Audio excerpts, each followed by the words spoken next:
జీవితంలో ఒక్కసారైనా చేయాల్సిన యాత్ర చార్ధామ్. లత గారి ఆధ్వర్యంలో సంప్రదించండి. నమస్తే, వెల్కమ్ టు సుమన్ టీవీ. నేను పద్మిని. ప్రస్తుతంతో పాటు ప్రముఖ ఆధ్యాత్మికవేత్త, వాస్తు జ్యోతిష పండితులు, రాజరాజేశ్వరి ఉపాసకులు డాక్టర్ శ్రీమతి భానుకోటేశ్వరి గారు మనతో పాటు ఉన్నారు. మాట్లాడదాం. నమస్కారం అండి. జై శ్రీరామ్. శ్రీమాత్రే నమః. శ్రీ గురుభ్యో నమః. మేడం, పక్ష ఫలాలు మీ ద్వారా తెలుసుకోవాలనుకుంటున్నాను. రేపు ఏప్రిల్ 18వ తారీఖు నుంచి వైశాఖ శుద్ధ పాడ్యమి మొదలవుతుంది కాబట్టి పాడ్యం నుంచి పౌర్ణమి వరకు ఎట్లా ఉండిపోతుంది, గోచార గ్రహస్థితి ఎలా ఉంది అనేది ఒకసారి చెప్పేసి, ద్వాదశ రాశుల వాళ్ళకి కూడా ఎటువంటి ఫలితాలు రాబోతున్నాయి ఒకసారి మీ ద్వారా.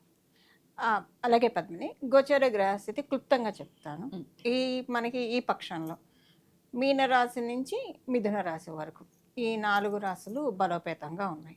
మీనరాశిలో మనకి శనేశ్వరుడు, బుధుడు, మంగళ్ వీళ్ళ ముగ్గురు సంచారం జరుగుతుంది. మేషరాశిలో సూర్యనారాయణ, రవి అలాగే శుక్రుడి సంచారము.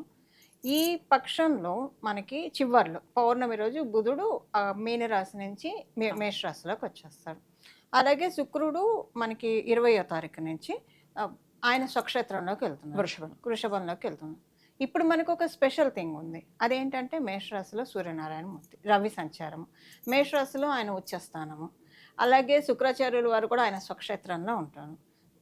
బుధుడు, బుధ భగవానుడు నీచపడి ఉండడం మీనరాశిలో. సో అది కూడా ఒక అంటే ఏదైనా నీచపడి ఉండడం, ఉచ్చ, స్వక్షేత్ర స్థితి, ఇవన్నీ కూడా స్పెషల్ సిగ్నిఫికెన్స్ ని క్యారీ చేస్తాయి. అప్పుడు బుధ గురులకి పరివర్తన ఉందేమో. పరివర్తన అదే చెప్పబోతున్నా.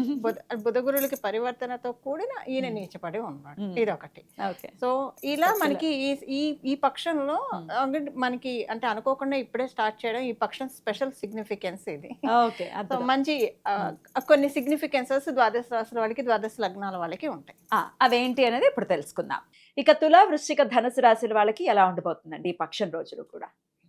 తులారాశి వాళ్ళకి వీళ్ళ రాశ్యాధిపతి 20వ తారీఖు నుంచి అష్టమ స్థానంలో సంచారం ఉంటుంది. వీళ్ళకి నవమ స్థానంలో గురు భగవానుల సంచారము. ఈ తులారాశిలో తులా లగ్నంలో పుట్టిన వాళ్ళందరికీ కూడా ఈ పక్షం మొత్తం కూడా మంచి సమయము. ఎందుకంటే వీళ్ళ నుంచి షష్ఠ స్థానంలో గ్రహ బలం చాలా ఎక్కువగా ఉంది. కాంపిటేటివ్ సక్సెస్ చేకూరే సమయం ఇది. ప్రతి విషయంలో కూడా కంపీట్ చేసుకుంటూ ఏదైతే అవరోధాలు ఉన్నాయో అవన్నీ కూడా అధిగమించుకుంటూ వెళ్లే సమయము. మరీ ప్రత్యేకించి విద్యార్థులకి ఇది ఒక హైలైటెడ్ పీరియడ్ అని చెప్పడంలో ఏమాత్రం సందేహం లేదు. కాంపిటేటివ్ సక్సెస్ చాలా ఎక్కువగా ఉంది.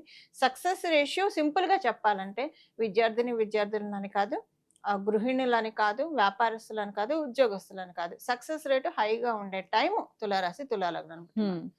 ఒక డౌట్ రావచ్చు, గృహిణులకి ఎలా సక్సెస్ రేటు? ఇప్పుడు వాళ్ళ ఇంట్లో వాళ్ళకి వస్తే, పిల్లలకి కావచ్చు, భర్తకి కావచ్చు, వాళ్ళకి ఆమెకు వచ్చినట్లే కదా. అలాగా సక్సెస్ రేట్ ఇప్పుడు వీళ్ళకి కాకపోతే ఇంకొకళ్ళకి.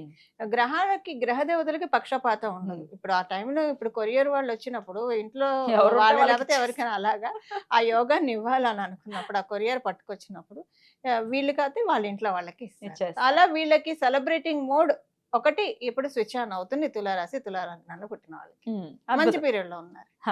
సో ఏమైనా ఒడిదుడుకులు ఉంటే కూడా వాటి నుంచి అధిగమించే శక్తి వీళ్ళకి వస్తుంది, కంపీట్ చేసుకుంటే వెళ్తారు. సో సక్సెస్ రేషియో ఎక్కువ ఉంది కాబట్టి టైం అనుకూలంగా ఉన్నప్పుడు పట్టిందల్లా బంగారం అవుతుంది అంటారు కదా. అలా ఇంచుమించు ఇండైరెక్ట్ గా ఆ సిచ్యువేషన్ లోనే తులారాశి, తులాలగ్నంలో పుట్టిన వాళ్ళు ఉంటారు. ఆరోగ్యం ఎలా ఉంటుందండి? చక్కగా ఉంటుంది. ఆరోగ్యానికి సంబంధించిన ఇబ్బందులు ఏమి ఉండవు, చక్కగా. వృశ్చిక రాశి వారికి పక్షం రోజులు ఎలా ఉండిపోతున్నాయండి? వృశ్చిక రాశి వాళ్ళకి వీళ్ళ రాశ్యాధిపతి పంచమ స్థానంలో సంచారము. ఇదొక అంటే వీళ్ళు కనుక పబ్లిక్ ప్లాట్ఫామ్ లో ఉంటాయి, పబ్లిక్ మీడియాలో కనుక ఉంటాయి, మంచి ఫాలోయింగ్, మంచి చామ్ ఉంటుంది వీళ్ళకి ఈ పక్షం రోజుల్లో. అలాగే వీళ్ళు కనుక ఏదైనా ప్రాజెక్ట్స్ చేపట్టి అవి ఆగిపోయి ఉంటాయి, అవి ముందుకు వెళ్తాయి. ఇప్పుడు ఈ టైంలో ముందుకు వెళ్ళడానికి చక్కగా. ఇప్పుడు వీళ్ళ రాశ్యాధిపతి వీళ్ళకి రథసారథి అయి వీళ్ళ పనులు జరిపిస్తున్నారా అన్నట్లు చక్కటి ఫలితాలను వీళ్ళు చూస్తారు పద్మిని. అష్టమ స్థానంలో గురు భగవానుడు కూడా చక్కటి దీవెనలు అందిస్తున్నాడు. ఆయన వ్యయ స్థానాన్ని చూస్తూ, వ్యయ స్థానం మీద ఎప్పుడైతే గురు భగవానుడు శుభ దృష్టి పడుతుందో అది ఒక రకంగా మంచిది. ఏ కారణంగా మంచిది అంటే వీళ్ళకి ఏవైతే లాసెస్ ఉంటాయో వాటిని నిరోధిస్తారు. అలాగే ఏదైనా సరే పూర్వజన్మ కర్మ వల్ల అడ్డుపడుతూ ఉంటే ఏదైనా కూడా. ఇప్పుడు నాకు ఈ కష్టం నుంచి మోక్షం కావాలిరా నాయనా అని మనం అనుకుంటూ ఉంటాం చూసారా? అలాంటి మోక్షాన్ని పొందే సమయం ఇది. ఇప్పుడు వీళ్ళు అనుకున్న పని అవ్వట్లేదు. ఎప్పుడు ఈ పనికి మోక్షం వస్తుందని అనుకుంటారు. అవును. సో ఇలాగా మనం డే టు డే లైఫ్‌లో ఏ పని అయితే వీళ్ళు అవ్వట్లేదు, జడంగా ఉందని అనుకుంటున్నారో అవన్నీ కూడా ట్రాఫిక్ క్లియర్ అయ్యి ముందుకు సాగే శుభ సమయంలో ఉన్నారు. వృశ్చిక రాశి, వృశ్చిక లగ్నంలో పుట్టిన వాళ్ళందరూ కూడా. అద్భుతం. ఇక ధనుసు రాశి వారికి 15 రోజులు ఎలా ఉంటాయండి?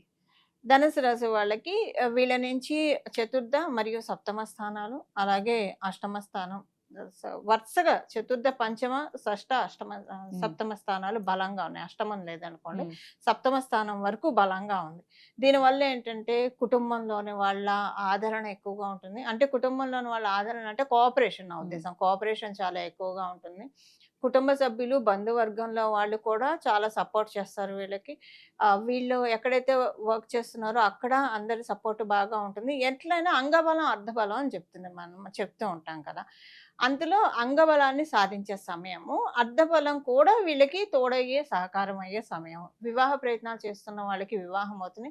ప్రత్యేకించి వివాహ ప్రయత్నం చేస్తున్న వాళ్ళకి అంగబలం కావాలి, అర్ధబలం కావాలి, డబ్బులు కావాలి, 10 మంది తోడ్పాటు కూడా కావాలి ఆ క్రతువు చక్కగా నిర్వహించడానికి. సో ఇలా వీళ్ళు ఏదైనా ఒక శుభకార్యం పెట్టుకునే ఛాన్సెస్ పెట్టుకోవాలని అనుకుంటే కనుక ఇప్పుడు కాలబలం, దైవ బలం చాలా సహకారంగా ఉంది కాబట్టి ఈ వాళ్ళ ప్రయత్నాలు నిస్సందేహంగా సాగించవచ్చు.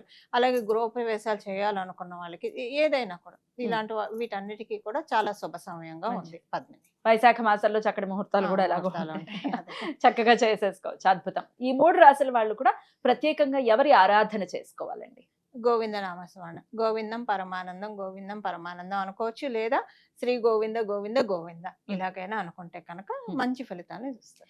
అలాగే మంచి ఫలితాలు చూడాలి ఈ 3 రాశుల వాళ్ళని మనస్ఫూర్తిగా కోరుకుంటూ చాలా చక్కగా తెలియజేశారండి. కృతజ్ఞతలు. ఇక నెక్స్ట్ వీడియోలో మకర, కుంభ, మీన రాశుల గురించి తెలుసుకుందాం. Thank you madam. నమస్తే. జై శ్రీరామ్. మంగళం. నమో భగవతే వాసుదేవాయ. జై శ్రీరామ్.